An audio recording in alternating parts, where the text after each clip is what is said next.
Why, hello and welcome to the Vallin. I am Knight Vallin, your host. It's a little belated. I mean, this video is practically already done, and I'm just now saying hi. Either way, we got the ship pretty much in working order now.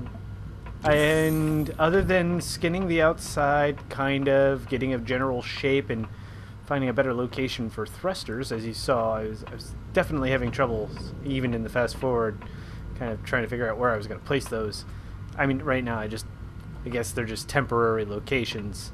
Eventually I'll get the ship skinned, I'll get it combat ready, I will get ship weapons online and everything else, but I don't think I'll fast forward any of that stuff, because that's mostly going to be boring stuff, and I'm going to be working on it piecemeal as I go. I've been really itching to get to the moon.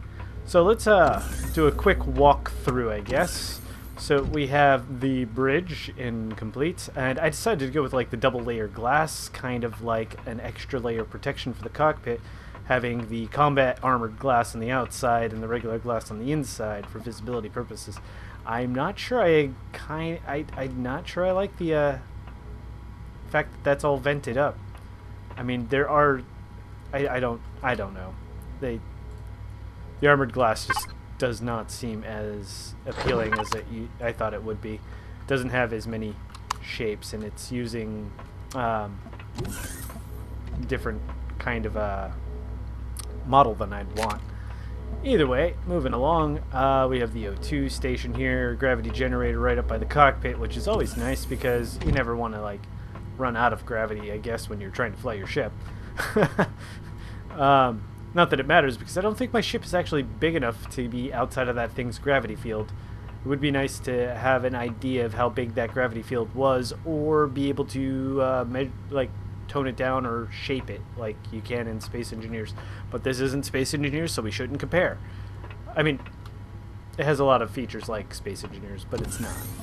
Obviously back here we're going to have probably build another one of these once I can manage to get more components and stuff. I don't want to waste stuff on duplicate systems until I'm sure I have a surplus of items and materials to do such. So I plan on having another one of those right there.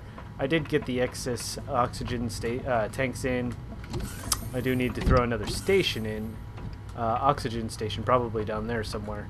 Over here we have our core room. We finally managed to get some more of this stuff in here. I'm kind of curious to test this to see if we can escape atmosphere.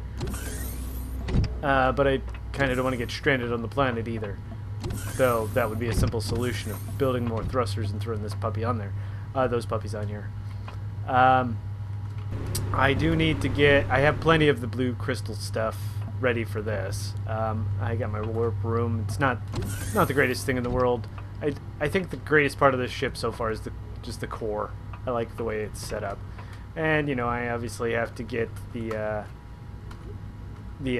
farm here all set up. We're going to do definitely enough stuff for canned vegetables, at least on half of this, and the other half probably set aside just for whatever else I might need.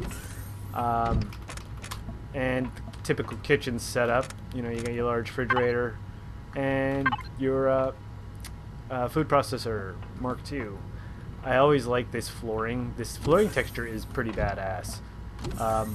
It's like the most high-def texture they have, and at the same point in time it's pretty.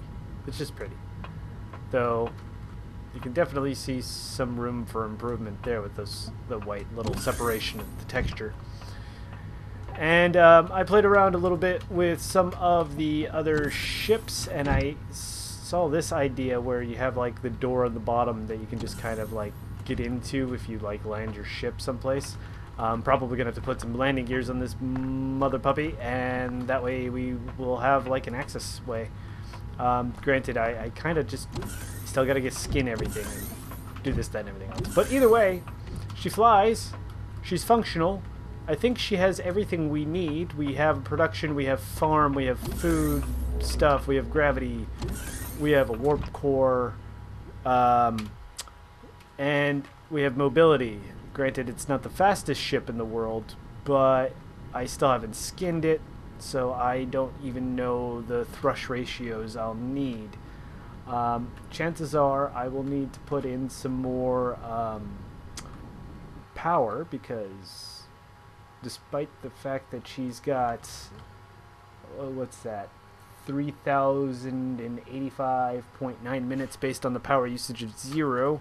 If once I get this thing all fully decked out and skinned and whatnot, throw more thrusters on there, that power usage is going to go up fast, and that power time is going to go down fast. On top of that, we haven't warped anyway. So, our next video, we are going to be venturing to the moon, and we are going to attempt to start the pacification sequence of the moon, gathering all the resources we can from the moon while we're there. We're going to build up this ship, obviously, over time.